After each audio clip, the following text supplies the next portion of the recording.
Hi, welcome to Annabelle's Kitchen. I'm Annabelle, and I'm super excited to talk about what I'm going to be cooking this week. The reason why I'm so excited is because I found recently a Latino market. And I went there this week and stocked up on a whole bunch of ingredients. If you don't know, I grew up in San Diego, California, and Mexican food is a staple of the cuisine there. And there are small, markets in every neighborhood where you can go buy imported food, which aren't necessarily available in your major grocery stores. And even in your major grocery stores, you do have certain staples of Mexican and Latin American cooking. Here in Arkansas, not so much. There are some good Mexican restaurants. There are some good fusion Latino restaurants, but you can't really find some of the staple ingredients for that kind of cuisine in your average market. So you have to go to a specialty market. And I recently found a specialty market that I'm super excited that I went to this weekend and bought a whole bunch of stuff. I'm going to show you what I bought and what I'm going to make with it. So that's really, really fun. But first, before we start, if you like this video, subscribe. You can subscribe on YouTube. You can follow me on Patreon. And if you want to support me for just $1 a month, you can get a recipe every month. And I also have some other tiers of subscription at Patreon as well. The other thing I'm really excited about before we get into the food is that I just received this little journal that I created and published. It's a recipe development journal.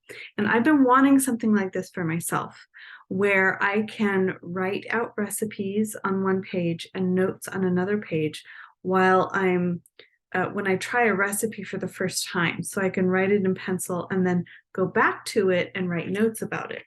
So I created this journal. It's really simple. And it has a page, one page where I can write the recipe. I do it in pencil. And then another page where I can write the date and the notes about the recipe, whether there's something something that didn't work out too well that I want to change for next time. And it's in a coil binding, which can lay flat. And what I found was that to publish print on demand on Amazon, they don't do these coil bindings print on demand. So I did it at Lulu, and so I can have this journal where next time I do this recipe, I can lay it flat while I'm cooking to follow the recipe, and then I can turn it over and I can write the notes for next time. So on this one, I noted that I needed to add a little more salt next time, and cut off a little more of the fat if I have something fatty next time, so I can go back and refer to this. And so I will post a link to this. I'll have it for sale. And I find it really handy. I love it, and I think you'll love it too. So let's get to what I call this week, La Semana Mexicana, or La Semana de Comida Mexicana, which is Mexican. Okay, Semana Mexicana. So this was my haul from the Mexican market this week. So first of all, I got a couple of different kinds of dried chiles on the left. And they come in, in California, you can usually find these in your average grocery store. But if you don't live in California, or you don't have Mexican or Latino markets around, you either have to order them online, or find a specialty market. And I got two kinds of chiles, guajillo chiles and pasilla chiles. And they have a wonderful, earthy, rich flavor. They're not really spicy. They're just really, really flavorful. And the reason why I got such a huge bag of the pasilla chiles is that they didn't have the smaller bag available. So I have a lot extra. And then I also got some cumin it's not ground, but it's the cumin seed from there, which I use cumin a lot in Mexican cooking. So it was nice to have some fresh cumin from the market. Then check out on the bottom left, these poblano peppers. These were the most perfect poblano peppers I have ever seen in my life. They are absolutely gorgeous and they're huge. And I just had to get them. And you'll see what I'm going to make with them, of course. If you know anything about Mexican cooking, you already know exactly what I'm going to make with them. And then I got, of course, a nice package of corn tortillas. These are white corn tortillas. And these are actually made here in Arkansas, not too far away. So these are local corn tortillas, which I was really excited about. Then in the back there, I got a can of green enchilada sauce. And this is something normally you can find in your everyday market. You can find it at Walmart, even here, you can find it just about everywhere. But whenever I go to the store, green enchilada sauce is always sold out. They never have it in stock. As soon as they stock it, it is just snapped up. So I bought myself a nice big can of enchilada sauce that I can put in the pantry and that I can use later. Then another fresh vegetable I got was a nice big bag of tomatillos.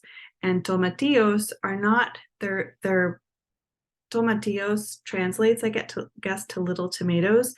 They're not really tomatoes, but they're in a similar family, and they're green when they're ripe, and they're come in these husks, and you take the husks off, and that's usually what they use to make when you find green salsa in the store. It's usually made from tomatillos.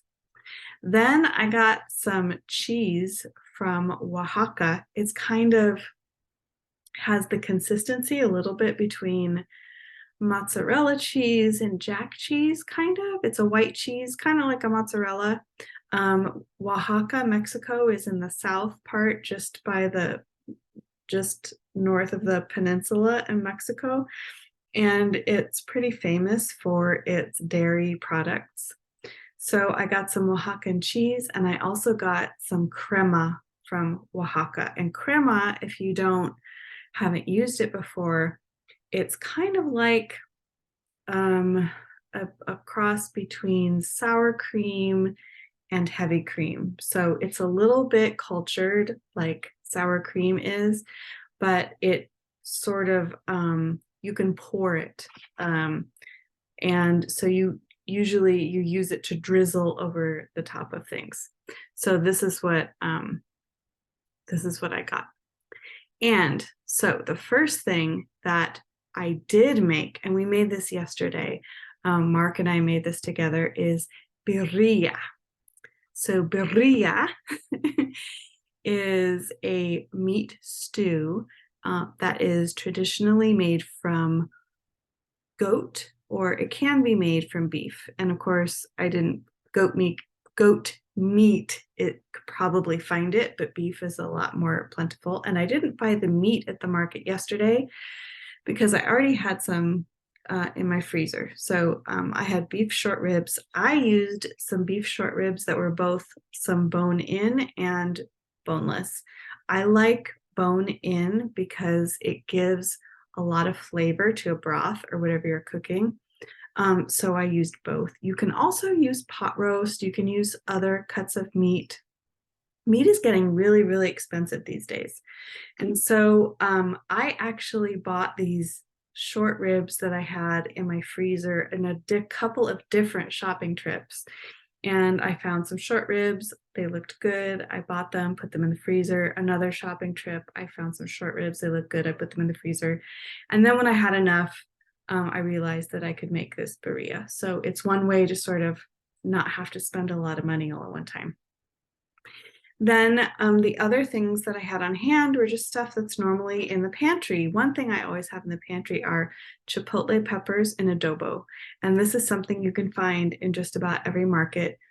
They're peppers that are in a sauce that is they're a little bit spicy, not too spicy, but really, really smoky. They have this wonderful smoky flavor to them. And then, of course, in my pantry, I have oregano and cumin and salt and pepper. And then The other thing to make birria is that you need some beef broth. And if I don't have beef broth on hand, I usually use Better Than Bouillon, which is a paste that you mix with boiling water. Usually a teaspoon to 1 cup of water makes a cup of broth. And so that's what I used for this. It has a really nice flavor. I love, by the way, the Better Than Bouillon. I love their vegetable bouillon. It's really good. I have a dog scratching at my door. And what we did with the birria, I cannot emphasize enough how amazing this birria is. I'll put the recipe. I might do a whole video just on the birria itself. We used the recipe from Sam the Cooking Guy, if you ever seen his videos, so hat tip to his recipe. There are some other recipes out there. They're all very, very similar. But when you make birria, it's basically a beef stew with the chili sauce, and it's cooked for 3 hours, between 2 to 3 hours. I did mine in the oven, in the Dutch oven. You could also do it on top of the stove if you want. And once you do it, the beef just falls off the bone, just falls apart, and it shreds. And then we made tacos, which we used some of the fat from the meat to fry the tacos in. And you put a little bit of the meat in there and some cheese, some grated cheese. We used Monterey Jack cheese. You fold it over and then you flip the taco, and you have these wonderful, kind of slightly greasy, but amazing, amazing tacos. And then today we had some of the meat. We used some more of the shredded meat, and we just put it on hamburger buns and had them as sandwiches for dinner. So we're going to get at least 3 dinners out of this. And I cannot recommend enough birria if you haven't done it before. And I'll put a link to some of the different recipes that are online. Then, of course, if you love Mexican food and you saw those poblano chilies that I found, of course, I'm going to make chile rellenos. So chile rellenos means stuffed chilies. So I'm going to stuff them with cheese. So I'm going to use the Oaxacan cheese. I'm going to roast these to get some of the skin off. Then I'm going to slit them, put cheese inside. Then you take eggs and you split the eggs between the whites and the yolks, and you beat the whites till they're nice and stiff and fluffy. Add the yolks in a little bit, and then you dip the chilies in flour and then in the egg batter, and then you fry them. And then you can put a little bit of sauce over them. You can put some tomato sauce or green sauce or whatever kind of sauce you want on the top.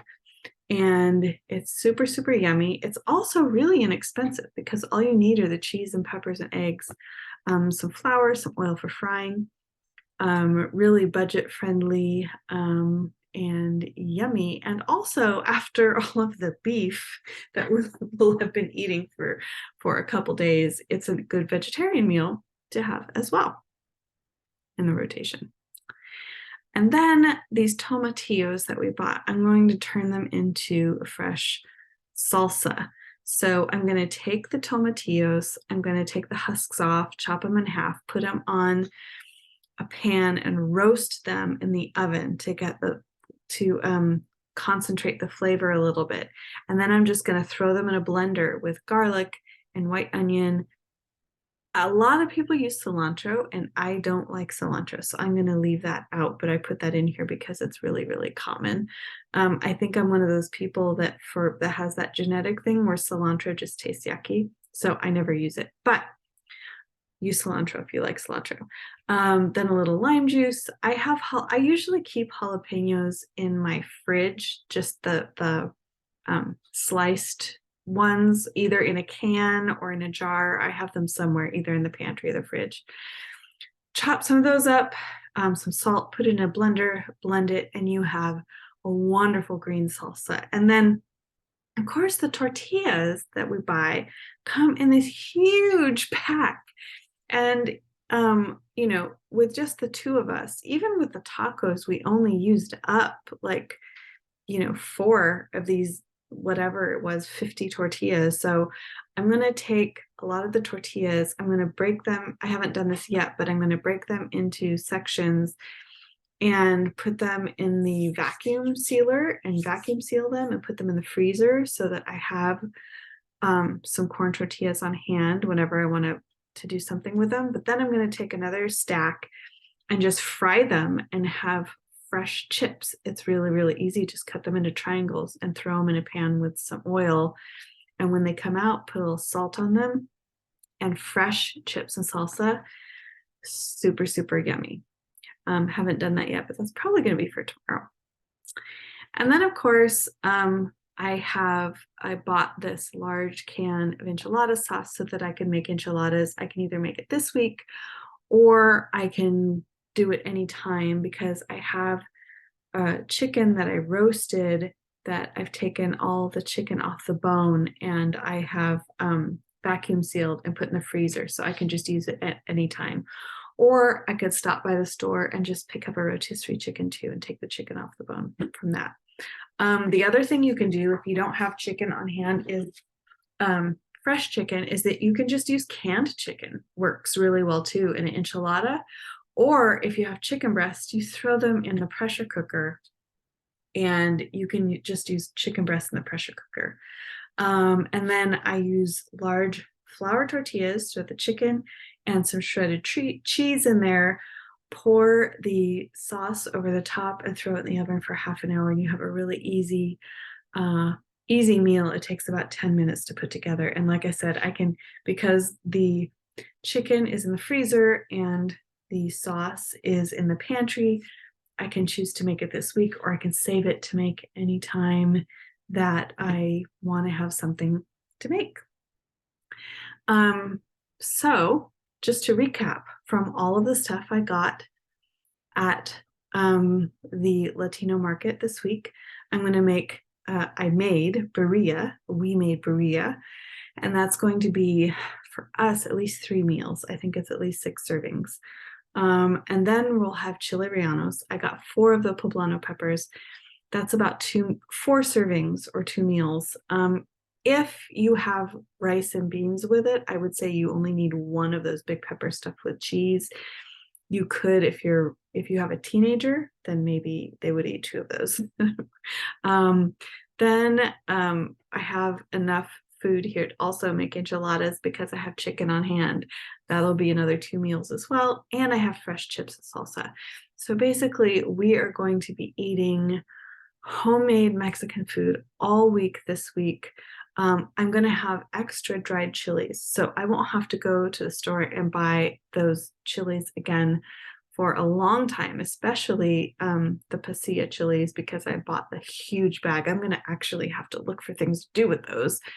I have plenty of corn tortillas left over that I'm going to put in the freezer, so next time I want to make tacos, I can just pull some of those out. I'm sure I'm going to have extra salsa. Well, that's kind of up for debate because we really like salsa. But when those tomatillos are going to make a lot of salsa, the equivalent probably of about 3 jars of salsa that you would get in the store. So I'm probably going to have extra salsa that I will put in the freezer that I could take out. And then I'm probably going to have extra cheese and the crema, or I put cream here, but the crema as well. And that crema is just wonderful to drizzle. Of course, I'm going to use it to drizzle over the enchiladas, just to drizzle on all kinds of stuff that you would use sour cream in. And I'll have a lot of that extra as well. So it was a really fruitful trip to the market and the prices were really good. And I'm super excited of all the yummy food that we're going to eat this week. And I have to tell you, the birria that we had last night and today is just amazing. And I will emphasize again to check out Sam the Cooking Guy's recipe, because that's a recipe we used for the birria. Check that out. There are a few other recipes online, and like I said, they're all very similar. And if you get the meat and you get the chilies are really the most specialty item in the whole thing. You have to have the chilies. Once you have the chilies, if you can get the meat and all the other stuff you have in your pantry, you're probably good to go.